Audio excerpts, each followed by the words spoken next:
अस्सलाम वालेकुम ख़वातीन व हज़रात। आज एक मुनफरिद से मौज़ू के साथ हाज़िर हुआ हूँ, बहुत ही मुख्तसर भी, और मौज़ू की तरह गुफ्तगू भी इसलिए मुख्तसर है क्योंकि आज मैं किसी बहुत गहरी नफ्सियात साइकोलॉजी के बारे में बात नहीं करना चाहता, बल्कि मैंने कुछ अर्सा पहले पाकिस्तान से कुछ किताबें मंगाईं और उनमें से किताब मेरे पास है आज, उर्दू की तीसरी किताब, और इसके अंदर एक सबक है जिसका नाम है सच्चा सुल्तान। बहुत मुख्तसर कहानी। एक बादशाह अपने बेटों को गमलों में पौधे लगाने के लिए बीज देता है और कहता है 1 साल के बाद आके मुझे बताना कि तुमने क्या बोया और क्या काटा।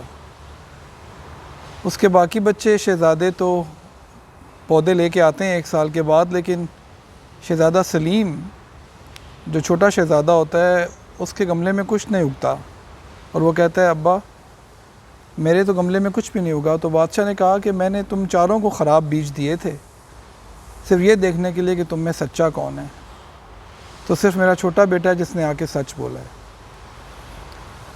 हम बड़े बड़े मोटिवेशनल स्पीकर्स या जो लोग बड़े बड़े साइकोलॉजिस्ट होंगे, अच्छे दानिश्वर भी हैं, आई एम श्योर हम सब इन्हीं किताबों को लेके आगे बढ़े होंगे। लेकिन यहाँ पे एक बात ज़रूर कहना चाहता हूँ कि क्या हम सबको बेसिक्स पे जाने की ज़रूरत नहीं है?